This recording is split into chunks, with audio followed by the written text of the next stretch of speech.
Bonjour. Plusieurs sujets font le menu des journaux parus ce jour. Réumi Quotidien s'intéresse principalement à la commercialisation de l'arachide et nous fait part d'une campagne qui bat de l'aile faute d'argent. À la page 4 de ce quotidien, l'on indique que la campagne arachidière lancée le 1er décembre dernier n'arrive pas encore à satisfaire la masse de producteurs malgré les efforts consentis par l'État dans la politique commerciale en portant le prix à 210 francs CFA cette année, soit une augmentation de 10 francs par kilo. Il y aurait, d'après les sources de Réumi Quotidien, un sérieux problème de décaissement de la part de l'État. En termes clairs, la production n'est pas encore écoulée d'une façon satisfaisante. C'est au compte-gouttes que les choses se font malgré les promesses mirobolantes.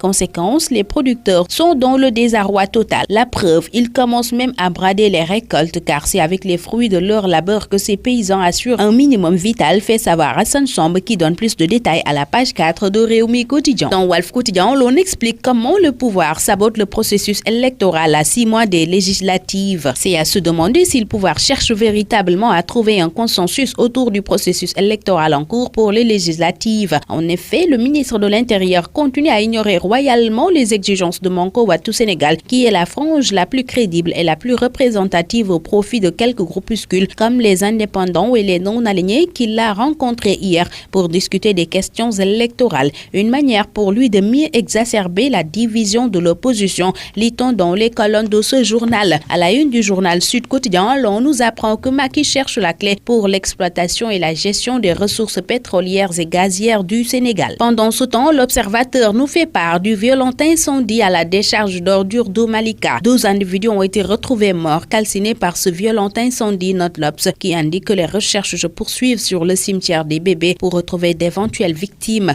Mbebes, le drame de trop, titre ce journal. La Tribune nous apprend que l'identification des victimes se complique du fait de leur état. Ce journal rapporte aussi le bilan provisoire de ce violent incendie. 2 morts calcinés à Mbebes barre à sa une La Tribune. Le quotidien de Madiambal Diagne barre à sa une le très lourd bilan des accidents de la circulation. 500 morts en 2016, titre ce journal qui qualifie Tamba de tombe avant de nous faire part de l'instauration du permis à points en 2017. L'As revient sur le rocambolesque rap d'un Indien membre de la famille royale à Sandou. Les ravisseurs ont réclamé 1,637 milliards de francs CFA si on en croit ce journal. Le journal Enquête révèle par rapport à cette affaire du kidnapping d'un prince indien que les confrontations sont reportées à mardi prochain. Dans un autre registre, Enquête estime que la CREI refuse de mourir. Ce journal évoque la mise en demeure du colonel Djadiba des douanes. Le chroniqueur de Réumi Quotidien aussi évoque l'affaire du douanier Amadou Djadiba et titre « La CREI n'est pas un crime ». L'ensemble des Sénégalais ont toujours cru que la CREI qui a été instaurée par Abdou Diouf pour apeurer les vétérans du PS en désengorisant n'a été activée par Macky Sall que pour soumettre Karim Wade à l'OCI à un rythme judiciaire infernal. Et leur conviction a toujours été indéniable,